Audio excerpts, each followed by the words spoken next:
안녕하세요. 복음중개사무소에 오신 여러분을 환영합니다. 저희는 복음과 세상을 중개하는 전문 사무소입니다. 사무소에 오신 모든 분들이 복음을 더 알아가고 삶 속에서 복음과 함께 바르게 살아갈 수 있도록 최선을 다하겠습니다. 안녕하세요. 복음중개사무소 주 소장입니다. 안녕하세요. 복음중개사무소 주 실장입니다. 네. 안녕하십니까? 안녕하십니까? 잘 지내셨죠? 그럼요. 추석이었어요. 네. 뭐 하셨죠? 아유, 너무 바빴어요 이번에. 아니, 질문이 뭐야 이게 지금? 뭐 하셨냐고요? 우리 뭐 읽는 거 아니죠 지금? 아닌데 평소 말투인데 뭐 하셨어요? 아니 뭐 추석이었는데. 이제 추석인데 그 진짜 확실히 코로나 아닐 때랑은 정말 차이가 느껴지더라고 추석 때에도. 그쵸. 네, 원래 저 추석 때는 아버지 쪽 그 작은 아버지 뭐 고모 이렇게 다 한 번씩 쭉 모였는데 이번에는 뭐 그런 모임이 아예 없이 그냥 부모님과만 맞아요. 그렇게 시간을 맞아요. 보내고 왔습니다. 네, 작년에 이어 올해도 이 추석이 조금은 그래도 마음 편하게 다 같이 모여서 식사하기는 조금 불편했던 것 같아요. 그래도 그 안에서 가족과 함께 이제 볼 수 있다라는 것만으로도 감사하며 보내는 시간이었습니다. 네. 추석 때 보통 그 우리 실장님은 결혼하셨잖아요. 뭐야, 우리 네. 1회 주제가 결혼이었는데 아니, 그런가? 결혼하셨잖아요. 아니, 추석 때 보면 아직도 우리나라는 좀 며느리들이 좀 압박감이 좀 있잖아요. 추석에 네. 대한 명절 뭐 이런 거 어떠셨어요? 저는 정말로 시부모님 복이 있는 것 같아요. 저는 진짜로 너무 시부모님을 너무 잘 만나서 결혼 초기부터 저는 시댁 가는 게 정말 행복했어요. 놀러 가는 기분이고, 그리고 아기 때 제 아들이 아기 때부터 가면 제가 해주는 것보다 훨씬 더 식사 준비도 아기 이거 먹는 거 있잖아요. 이유식? 이유식도 되게 영양가 있게 되게 잘해주시고, 네. 저는 이제 늦잠까지 와, 늦잠도 복 받으셨네. 자고, 네, 지금까지 제가 거기서 요리를 해본 적이 없어요. 시댁에서. 야. 물론 제가 해도 맛이 없어요. 맛이 없어서 안 시키는 것 같기도 하고. 그걸 아시는 네, 거네. 설거지만 좀 한번 하는 정도. 맡겨봤는데 먹어보니까 뭐야 이거? 정말로 감사할 정도로 많이 이제 즐기다가 올 수 있게끔 충분히 환경을 만들어 주시는 시부모님 만났어요. 제 꿈이 그래서 네. 최근 느끼는 건 저도 아들이잖아요. 그러니까 나중에 나이 들면 저도 어쨌든 시어머님이 되는 거잖아요. 시엄마가 되는 거잖아. 저희 엄마처럼 저희 시어머님처럼 나도 저렇게 할 수 있을까? 와 요즘 이렇게 그 말하시는 분들 잘 안 계시던데. 와 시어머니처럼 되고 싶다. 저희 시어머님처럼 되고 싶어요. 그러니까. 이거 뭐 지금 방송용이라 계속 뭐 걸러서 뭐 하는 거 아니죠? 어머님 듣고 계시죠? 네, 감사하며 지냈어요. 네, 올 아주 추석도. 복 받으셨습니다, 실장님. 네. 뭐 우리 그 뭐지? 사모님도 우리 교회 사모님도 네. 복이 넘치시는 분이신데. 제 와이프는 응. 진짜로 응. 저희 어머니랑 응. 친구처럼 지내요. 그니까요. 네. 맞아요. 얼마나 감사해요. 이게 솔직히 처음에 결혼했을 때는 조금 뭐 소소한 갈등이 있었는데 지내고 나면서 저희 어머니도 그렇고 제 와이프도 그렇고 서로 노력을 하니까 이게 좀 해결이 되는 게 이제 제 눈에 보이더라고요. 그래서 지금은 정말 매일매일 막 통화하고 같이 산책하고 뭐 식사하고 뭐 좀 그런 시간들이 많이 있어요. 감사한 거예요. 네, 뭐 그런 것 때문에 특별히 뭐 추석에 대한 부담감은 좀 다른 분들에 비해 비교적 네. 좀 없는 것 같기도 합니다. 저희는.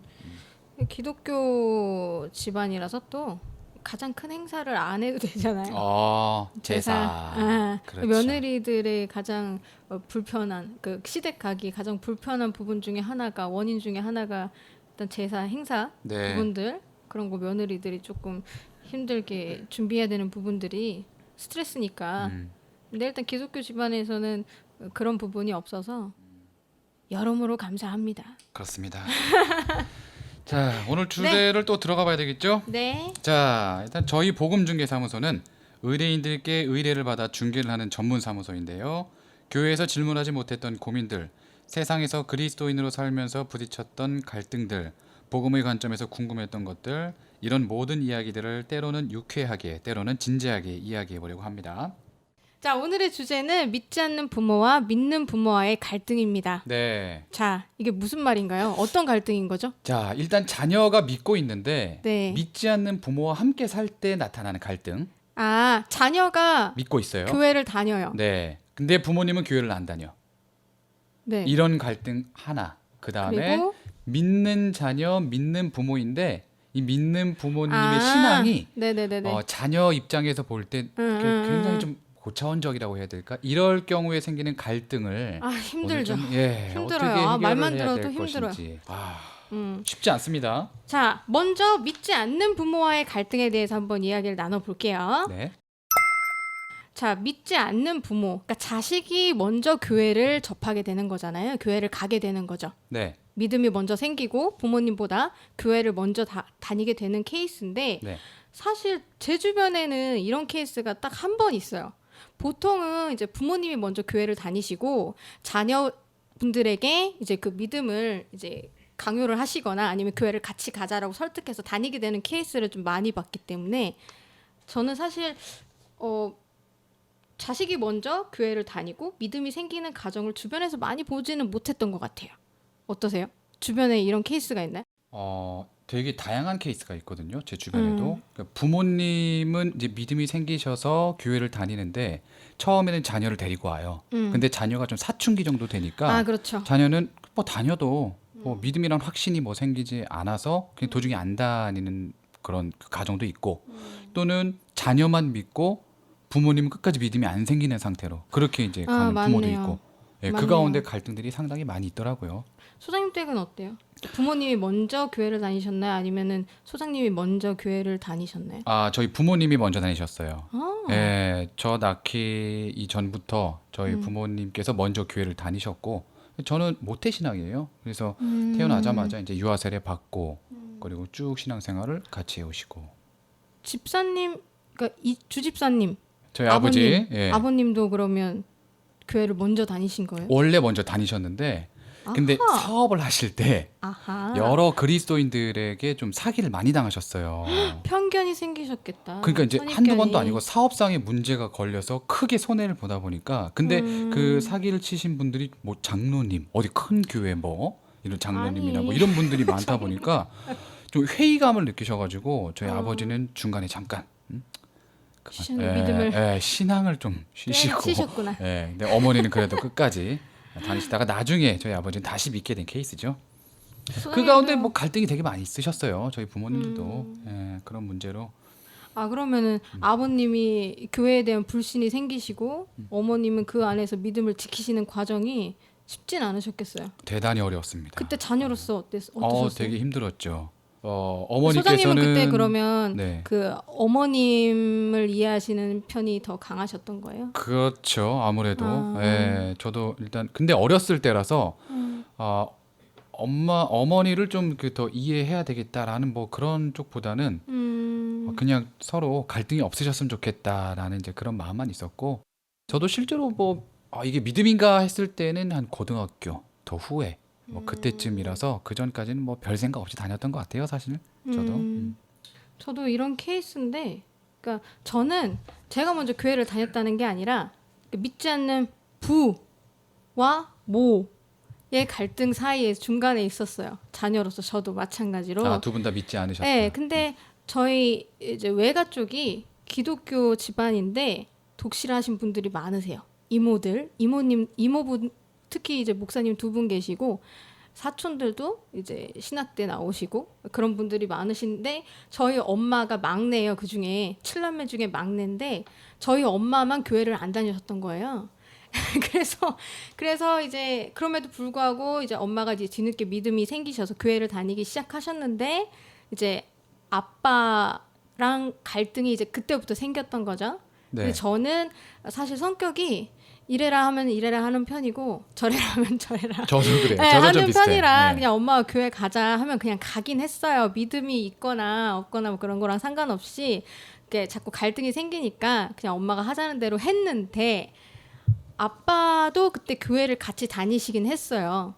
그러니까 어떻게 이제 환경적으로 상황적으로 조금 거의 반강제로 교회를 다니시면서 아빠가 포기해야 되는 부분이 있었던 거예요. 아빠는 사실 사회적이고 친목을 좀 중시하는 스타일이거든요. 네, 대부분 그 한국 남자들이 좀 그런 경향이 있죠. 네. 근데 주일날 그걸 포기를 해야 되는 거야. 주일날 남자들이 친목을 도모하기 위해 대표적으로 모이는 모임 뭘까요? 그 뭐 저기 뭐 축구도 그렇죠. 있고 뭐 네. 등산도 있고. 저기 축구회를 그렇게 나가시는데 그거를 못 나가니까 아, 어려우셨구나. 그렇게 싸워대는 거예요. 근데 이게 그 싸움이 그날 가는 날에만 차 안에서만 이렇게 다투시곤 했었는데 이게 점점 지속이 되다 보니까 아빠도 참을 수 없었는지 토요일부터 싸움이 되는 거예요. 이제. 힘들어요. 음. 네. 그래서 저희 엄마도 그때 교회를 못 나가셨어요. 음. 네. 따라서 저도 같이 못 나가고. 그러니까 그 갈등이라는 게 음. 이게 정말 뭐 대화로 할 때는 솔직히 다 갈등이 많잖아요. 그쵸. 가정마다. 네. 그 갈등 때문에 겪는 어려움, 그 심리적인 아픔은 정말 본인만 알거든요. 힘들어요. 그래서 음. 그래서 이런 갈등들이 여러 가지가 있는데 오늘은 네. 뭐 우리가 구체적으로 어떤 상황 속에서 어떤 답을 그 말하기는 좀 어려운 부분이 있지만 그래도 원칙 정도는 네. 우리가 이렇게 갈등을 해결하기 위해서 좀 노력을 해봤으면 좋겠다 싶어서 준비를 해보았습니다. 네, 몇 가지 질문들이 있는데 그 중에 좀 추려봤어요. 네. 자, 첫 번째 질문은 믿지 않는 부모와의 갈등. 첫 번째 질문은 명절이나 가족 여행을 갈 때 일요일을 끼고 가게 됩니다. 혼자만 기독교인인 자녀는 고민하게 되는데 이럴 때 어떻게 해야 되나요? 이거 참 힘들죠. 아, 이거 사실 이게 교회를 열심히 다니는 기독교인 자녀만이 아니라 모든 한 가족이 독실한 기독교인이라도 한 번쯤은 고민을 해볼 만한 상황이긴 해요. 네. 어떻게 해야 돼요? 제 주변에 있어요. 실제로 제 지인 중에 있는데 그 부모님은 교회를 안 다니시고 그 아들만 교회를 다녀요. 그래서 이런 주일 문제에 대해서 비슷한 갈등들이 많이 있거든요. 자, 우선은 평소에 그 자녀로서 이제 교회를 다니게 됐잖아요. 먼저 교회를 다니게 됐다면 교회에서는 분명히 복음을 가르쳐 줍니다. 그러면 그 복음을 받아들이고 부모님과 함께 살 때 평소에 복음으로 변화되는 삶을 지속적으로 보여주는 게 우선 가장 첫 번째 과제다라고 생각을 합니다. 교회를 다니면서 자신의 태도와 행동이 신앙적으로 많이 변화가 됐음을 보여주라는 얘기죠. 그렇죠. 네. 신뢰의 문제인데 그래서 이제 부모님 입장에서 볼 때 얘가 교회 다니더니 뭔가 좀 더 착실해졌고 매사에 뭔가가 더 열심히 하고 그리고 뭔가 뭐 규칙적이고 뭐 바른 생활 정도로 뭐 이렇게 좀 뭐가 변했네 이런 신뢰를 주는 것이 제일 중요한데 그런데 이제 뭐 꼭 그렇다고 해서 부모님이 우리 아들 변했네 그러면서 뭐 갑자기 교회 다니거나 그럴 경우는 괜히 막 없다고 설거지 봐요. 막 하고 방 청소 하고 맨날 엄마 앞에서 막 빨래 개고 엄마 오셨어요? 하루아침에 변할 순 없거든요. 네, 그러니까 지금 그렇죠. 소장님이 하신 말씀이 네. 가장 이상적이면서도 현실과 너무 먼 조언이에요. 아니. 이거를 이상적으로 생각하면 안 돼. 이게 뭐 좀 한 번 정도, 두 번 정도 뭐 아양이 아니라 좀 진득한 모습으로 차근차근 천천히 이렇게 변해가는 모습으로 그렇죠. 교회를 다니는 사람은 이런 사람이다라는 것을 행동으로 부모님께 좀 신뢰를 얻게 하는 거죠. 네, 만약에 이제 맞아. 이렇게 얻게 한 다음에 아까 이제 처음에 질문 드렸던 것 중에 주일날 가족이 여행을 갈 때 우리는 주일 예배를 드리는 게 기독교인으로서 원칙이잖아요. 그럼 이럴 때는 그 자녀 입장에서 어떻게 해야 되나? 제가 생각해봤는데 이렇게 하는 게 좋을 것 같습니다. 주일 예배를 가장 중요하게 생각하기 때문에 가족들이 언제 여행을 간다라고 말이 나왔을 때 미리 말씀을 드리는 거예요. 한 달이면 한 달 전, 두 달이면 두 달 전에 부모님께 아버지, 어머니 저 이날 지금 일요일이 끼어 있는데 제가 이날은 뭐 예배를 드리고 같이 가는 걸로 해도 되겠습니까? 아니면 뭐 다녀와서 아니면 중간에 뭐 갔다 와도 되겠습니까? 이런 식으로 충분히 설명을 계속 해주는 게 좋을 것 같아요. 그래서 이 말을 하기 전까지 바로 아까 처음에 말씀드렸던 것 중에 그 신뢰 문제 계속 아들 정말 믿을만 하구나. 요 정도는 부모님께 보여드리고 그다음에 이 정도 좀 협상 같은 좀 이런 대화를 해서 여행 스케줄을 같이 조절하는 거죠. 이상적이네요. 아니, 현실적이잖아요, 솔직히.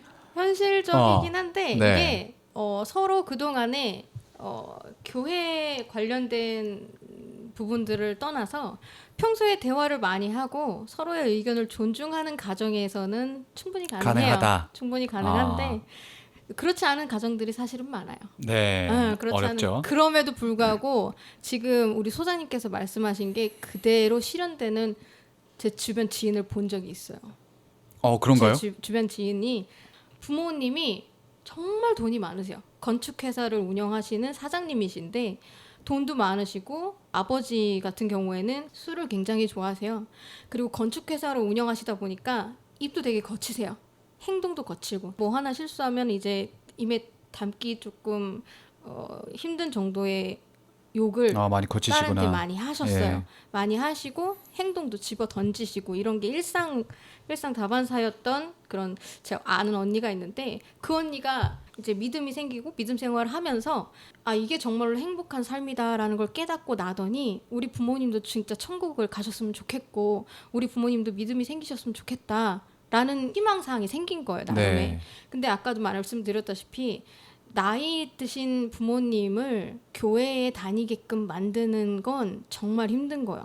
되게 특히나 힘들죠. 자녀가 그렇게 한다라는 건 정말 힘든 건데 그 언니는 일단 성격이 굉장히 밝아요. 밝고 되게 긍정적인 사람이라서 그런지 부모님들을 위해서 기도를 하기 시작하더라고요. 부모님들을 위해서 기도를 하기 시작하고 가장 힘들었대요. 그게 아빠에게 그렇게 살갑게 대한다는 게 되게 힘들었는데 그래도 했대요. 믿음으로. 기도로 인해서 아빠가 천국을 가게 된다면 그것만큼 큰 행복이 없겠다 싶어서 그 믿음 하나로 그 저녁 식사 자리에서 식사하기 전에 잠깐만 기다려달라고 네. 내가 기도를 할 테니까 내 기도만 듣고 식사를 해달라 그렇게 하기 시작한 거예요. 네. 그리고선 그런 식으로 이제 했는데 당연히 밥상을 엎으시죠.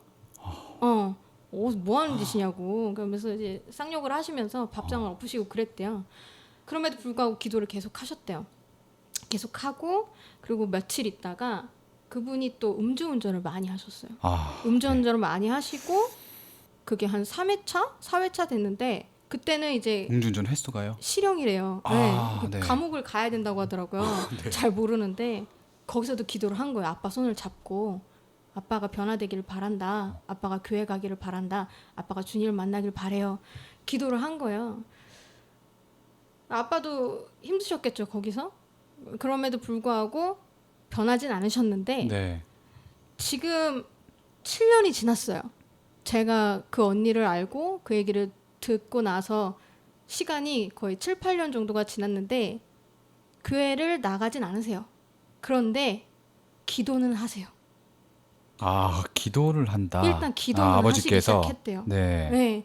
기도를 하기 시작했고 엄마는 억지로라도 딸이 원하니까 교회를 가시긴 한대요. 어머니는 가시고 아빠는 기도는 하신대요. 아버지께서 많이 내려놓으셨네. 정말 그 정도면. 많이 변한 거죠. 네. 그러니까 그런 케이스가 정말 흔치 않은데 그런 케이스들이 주변에 있고 그러니까 방금 우리 소장님이 말씀하셨던 것처럼 신뢰를 얻고 나의 믿음 그 교회를 통한 이 믿음 생활로 인해서 내가 변화했다라는 걸 보여주는 게 굉장히 힘들어요. 네. 특히나 그렇죠. 부모님이 완강하신 경우에는 더 힘들 수밖에 없는데 소장님께서 말씀하신 대로 하는 게 이상적이고 너무 먼 얘기 같지만 도움이 되긴 해요. 네, 중요한 건 정말 실천 문제인 것 같아요. 그 맞아요. 신뢰를 쌓는 문제에 있어서 본인이 일단 내려놔야 되거든요. 자녀로서. 맞아요. 그 과정에서 나 또한 발전을 하는 것 같아요. 본인이 성장하죠. 그쵸? 그러면서. 네.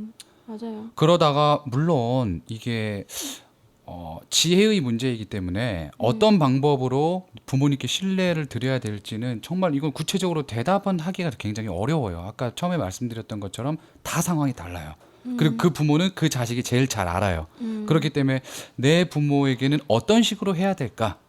좀 이런 고민도 많이 해야 되고 아까 그 언니분께서는 조금 그 아주 적극적으로 그렇게 네. 예, 해주신 것 같아요. 저도 얘기를 놀랐어요. 들어보니까. 예. 근데 그게 어떻게 좀 지나고 나서 보니까 결과적으로는 뭔가 좀 맞아요. 좀 네. 바뀌긴 했네요. 희망이 예. 보이는 네, 거죠. 변화의 시작이 네. 되긴 했는데 밥상을 엎진 않으시니까 이제. 그 딸이 기도를 할 때 그래도 손 모아서 눈을 감고 기도를 하시니까 예. 그거라도 어디예요? 네. 정말로 큰 좀 신기해. 변화죠. 그 기적 수준인데 이거는. 맞아요. 예. 맞아요. 아무튼 계속 좀 좋은 네. 결과가 있기를 좀 바라봅니다. 네. 예. 그런 경우도 있는데 네. 사실 그렇지 않은 경우가 너무 많잖아요. 많죠. 그래서 이거는 정말로 부모님이 그래도 어느 정도 설득이 된 경우고 그렇지 않은 경우에 계속 실랑이를 하다가 교회 출결 문제로 계속 가냐 마냐 일요일 날 아침부터 가냐 마냐 이런 거를 하다가 결국엔 자녀도 지칠 때가 있을 수 있잖아요. 그렇죠. 그럴 때는 조금 교회를 쉬어도 되나요? 아. 쉬고 가도 되나? 그건 또 매주 가야 되는 거예요. 아니라고. 싸우면서도. 예. 저는 그러니까 솔직히 말씀드리면 음. 만약에 자식이 주일날 예배를 한번 드린다는데 그거를 부모 입장에서 안 믿더라도 자식이 저렇게 가고 싶다는데 보내주는 게 일반적으로는 좀 정상처럼 보이거든요. 근데 그쵸. 이거를 너무 완고하게 막는 거예요, 자식을. 오히려 저는 음. 이것도 부모에게 문제가 있다라고 봐요. 그러니까 그쵸? 자녀 네. 입장에서는 오히려 그런 갈등을 해결하기 위해서 주의를 쉰다. 오히려 이거는 갈등을 해결하는 좋은 방법이 아니라 부딪힐 때는 부딪힐 수밖에 없다. 이런 마음도 가지고 있어야 된다고 생각을 해요. 왜냐하면 하나님께서 존재하시니까 실제로 하나님은 정말 예배 받기를 원하시니까. 그래서 최대한 어떤 뭐 부모님께 그래도 아들로서 또는 딸로서 뭐 죄를 짓는 범위 벗어나지 않고 갈등을 피할 수 있으면 피하되 갈등이 있다면 갈등이 있더라도 뭐 갑자기 뭐 흥분해서 뭐 목소리를 높인다든가 이렇게보다는 끝까지 조금 순종하는 어떤 태도, 아들로서 넘지 말아야 할 선, 뭐 그런 말들, 이런 말들을 조심해가면서 계속 그걸 좀 버티고 인내해야 되고 견뎌내야 되는 것 같습니다. 와우. 힘들어요.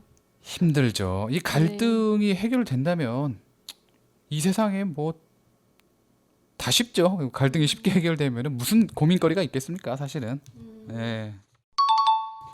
그만큼 예배를 지켜야 하는 이유가 있나요? 그렇죠. 교회를 어. 가는 게 예배를 드리려고 가는 건데 네. 그만큼 예배가 중요한 거죠. 그리스도인들에게는. 예배는 그리스도인 됨을 알려주는, 그러니까 그리스도인의 정체성을 가르쳐주는 가장 중요한 표지이거든요.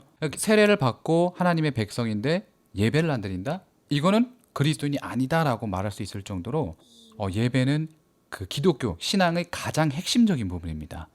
하나님께서 처음에 이스라엘 백성들 구원하실 때 바로에게 내 백성들 가서 제사를 드려야 하니까 보내라 이렇게 이야기를 하시거든요. 네. 그러니까 제사가 예배예요. 네. 그러니까 예배를 내가 받아야 되니까 내 백성을 구원하겠다 이렇게 말씀하셨어요. 다시 말하면 예배 받으시려고 구원해 주신 거예요, 우리를. 그만큼 예배가 중요하다는 거죠. 싸워서라도 갈등을 해서 갈등에 부딪혀서라도 교회를 가고 예배를 꼭 지켜야겠네요. 그렇습니다. 우리가 교회 생활을 하는데 네. 예배만 딱 하는 게 아니잖아요. 모임이 많죠. 네. 제가 다니는 교회는 작아요. 작아서 예배밖에 없는데 다른 큰 교회들 같은 경우에는 지금 불만이 있으신 것처럼 얘기하신 것 같은데. 전혀 없어요. 전혀 없는데 저는 이제 잘 모르니까 다른 주변 친구들이나 교회 다니는 지인분들 이야기를 들어보면 뭐 요일 상관없이 뭐 한대요. 근데 뭐 그 모임들이 뭐 이름이 다 달라요. 네. 일단 기본적으로 수요 예배 있고 금요 예배 있고 뭐 철야 기도 뭐 회도 있고 엄청나게 이름도 많고 모임도 되게 많은데 이게 사실은 이제 믿지 않는 부모님이 보시기에는 또 당연히 이게 마땅치 않죠. 그렇죠. 네, 받아들이기 못마땅하죠. 어렵죠. 그러니까 이런 경우에는 또 어떻게? 그러니까 그 자녀분이 그 모임들도 참여를 하고 싶어요. 그 모임들이 불필요한 모임들이 있는 건 아니잖아요, 사실. 다 좋죠. 네, 다 좋고 취지도 굉장히 도움이 되는 부분들인데 다 가고 싶은데 갈 때마다 그러면 수요 예배 갈 때마다 금요 예배 갈 때마다 뭐 소모임 할 때마다 엄마랑 아빠랑 싸울 수는 없잖아요. 안 가도 돼요, 그거는? 저는 이건 또 자녀의 지혜가 좀 필요한데요.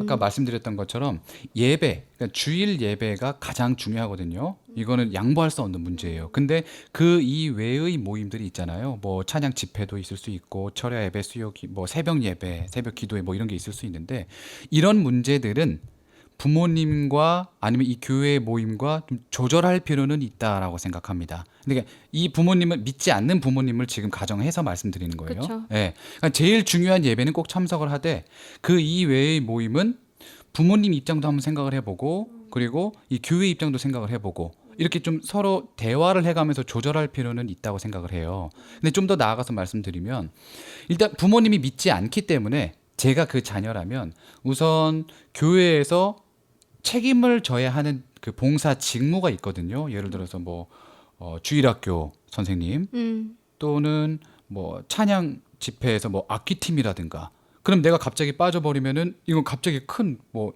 피해를 주는 거잖아요, 공동체에. 그러니까 믿지 않는 부모가 있을 때에는 오히려 그런 봉사 직무를 처음에는 맡지 않는 게 좋다라고 생각을 해요. 나중에 이제 부모님께 이제 신뢰를 주고 어느 정도 이제 부모님도 더 마음이 열리실 경우 그때는 이제 봉사직을 맡아서 교회를 위해서 봉사하는 건 좋은데 이런 문제에 대해서는 주일 예배 빼고 나머지 부분들은 좀 조절할 필요가 있다라고 봅니다. 저 명절이나 가족 여행 갈 때 일요일을 끼고 가게 되는 이 문제는 자녀의 역할이 크네요. 예, 아주 지혜가 자녀의 필요하죠. 지혜가 그렇죠. 아주 중요한 역할을 네, 하네요. 그러니까 그렇습니다. 자녀가 시간이 얼마나 걸릴지는 모르겠지만 어쨌든 그 변화되는 시간 속에 자녀의 역할이 굉장히 중요하고 그렇습니다. 네. 네, 두 번째 질문 해볼게요. 네. 자, 이번에도 아까 저희가 인트로에서 말씀을 드렸던 것처럼 제사 문제예요. 제사 문제. 명절마다 다툼의 원인이 됩니다. 제사상 앞에서 부모님께서 절하기를 원하시는데 어떻게 해야 될까요? 어떻게요? 어떻게요? 이게 자녀가 제 생각에는 네. 자녀의 나이에 따라 좀 다를 것 같아. 자녀의 나이에 따라 네. 어떻게 해요? 그러니까 대학생이거나 성인인 경우에는 본인의 의지를 부모님께 확실히 이야기를 해서 안 한다라고 이야기를 해도 될 것 같은데 네. 중학생 막 고등학생 아직 자아가 저 명확히 본인이 어떤 사람인지를 파악하지 않은 상태에서 특히 사춘기의 애들이 전 안 할 거예요. 교회 다니니까. 이렇게 하면은 네. 당연히 싸움의 원인이 될 수밖에 없을 것 같아. 그렇죠. 이거 연령대에 따라서 지혜롭게 해결하면 되지 않을까? 그렇게 접근하기 좀 어렵네. 예를 들어서 뭐 유치원생이 혼자 교회 다녀. 친구 따라서 가서 이제 갑자기 뭐 세례도 받았어. 초콜릿을 많이 줬어. 근데 목사님이 가르칠 때 보니까 제사는 드리면 안 돼 이렇게 가르쳐서 부모님 따라서 이제 갔는데 제사를 드린대. 그 유치원생이 우리 목사님이 절하면 안 된대. 그래서 나오는 게 이거는 그래도 부모님 그걸 좀 이해해 주실 수 있을까 갑자기 뭐 드는 생각이 있는데 어렵겠죠. 그렇게 되면. 제 아들이 갑자기 생각나네. 제 아들 굉장히 원칙주의자잖아요. 그렇죠. 하지 말라면 네. 딱 안 하고 본인이 정말로 신뢰가는 사람의 말을 100% 의지하는 스타일인데 네. 제 아들이라면 안 할 것 같아요. 그렇죠. 실장님 아들 같은 경우에는 충분히 믿음을 지킬 수 있습니다. 그죠? 애늙은이 같아. 가끔 보면 1학년인데 너무 어른스러워. 정말. 자, 일단 일반적인 그 관점에서 말씀드리면 우선 제사는 예배예요. 예배는 오직 하나님께만 드려야 합니다. 예, 성경에서는 다른 이에게 예배를 드리는 것은 음행이라고 이야기를 해요. 그러니까 절대로 제사상 앞에서 엎드리거나 뭐 묵념이라거나 기도라거나 그런 제사에 관련된 행위는 절대 하지 않습니다. 그리스도인들은. 그러면은 신용만 해도 안 돼? 아, 그냥 자꾸 싸우니까. 안 돼. 알았어. 그냥 절만 할게. 네. 그러니까 그러니까 그냥 이제 신용만 해도 안 돼? 그렇죠. 그러니까 갈등을 피하기 위해서 지금 뭐 신용만 하지 뭐 이렇게 생각할 수 있잖아요. 네. 그래서도 안 돼요. 그것은 지혜가 아니라 음행입니다. 나가야 돼 아예 그 장소에서. 이거는 뭐 싸움 걸면 어쩔 수 없어요. 이거 하나님이 더 중요하지 이거는. 그러니까 우리 그 제사 문제는 어떤 좀 성경적인 언어로 말씀드리면 죽음의 권세에 예의를 갖추는 거거든요. 지금 죽음의 권세에 예의를 갖추는 건데 우리 예수님이 하신 일이 뭐예요? 죽음의 권세를 이기셨잖아요. 오직 예수님의 이름으로 우리는 하나님께 경배를 드리는 건데 그런 형식으로라도 가까이 가면 안 되죠. 우리 하나님 질투의 하나님이시거든요. 네. 저는 자꾸 이 대입이 자꾸 중고생들 자꾸 청소년 위주로 자꾸 대입이 되는데 네. 왜냐면 성년이면 이렇게 그렇게 강요를 안 하잖아요. 그러니까 짧게 하고 말 텐데 네. 중고생이면 아직 우리나라 부모님들 세대 같은 경우에는 애다라는 이제 그런 관념이 조금 세게 박혀 있어서 강압적으로라도 많이 시키고 조금 많이 싸울 것 같은 생각이 드네요. 지금 만약에 이제 우리 그 학생들이 정 그렇다면 차라리 그 가서 그 전날 친척 형들이랑 PC방을 가는 거야. 그래서 하루 그건 안 종일 혼납니까? 밤샘을 하고 이거 오랜만에 친척 형들, 친척 동생들 만났는데 그렇게 할 수도 있지. 부모님 그 정도는 이해해주지 않을까요? 그건 더 화날 것 같아. 그건 더 그래요? 화날 것 같아. 늦잠 자서 게임하다 못 왔다고 그런 식으로 좀 자느라 피해서 그 시간을 그렇게 그러니까 혼나더라도 다른 걸로 혼나게끔. 어떻습니까, 실장님? 잘 모르겠어요. 모르겠어요. 네, 저도 그렇게 대충 던져봅니다 지금. 어쨌든 절은 하지 말라. 저는 안 됩니다. 네. 그러면은 뭐 원칙적으로 안 된다고 말씀을 하셨으니 그렇죠. 장례식장은 어떻게? 장례식장도 같은 맥락이에요. 장례식 문화가 거의 보면은 뭐 꽃 놓고 향 피우고 그리고 앞에 이제 절하고 막 그러는 거 보면은 전부 다 고인을 위한 예의를 갖추는 거거든요. 고인을 위한 예의. 근데 기독교 입장에서는 죽은 사람은 이제 하나님과 함께 있어요. 그러니까 우리는 죽음에 대한 예의를 갖추는 게 아니라 오히려 우리가 장례식장에 가는 거는 그 고인으로 인해서 지금 온 가족들이 슬퍼할 때 그 슬픔을 함께 나누고 공감하려고 가는 것이지 어떤 그 고인을 위한 예의를 갖추기 위해서 고인을 위해서 뭐가 절을 한다든가 꽃을 놓는다든가 묵념 이런 것도 일체 허용되지 않습니다. 모든 행위, 네. 장례식장이건 제사건 그를 위한 모든 행위는 다 하지 말아라. 그렇습니다. 자, 그러면 믿지 않는 부모와 믿는 자녀와의 갈등 해결책은 뭐다? 따단 뭡니까? 뭐야? 얘기를 하셔야죠. 제 생각에는 네. 자녀의 지혜로움 그리고 시간과의 싸움이다. 명쾌하다. 그죠? 네?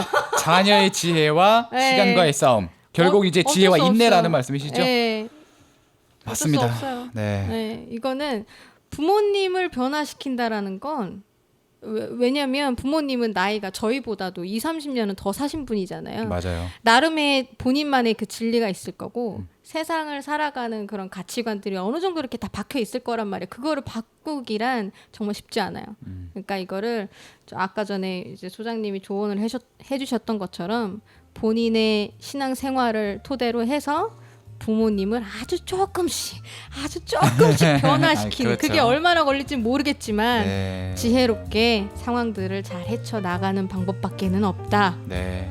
그렇군요. 맞습니다. 자, 이번에는 믿는 부모와의 갈등이에요. 자, 좀 쉬었다 갈까요? 뚜둔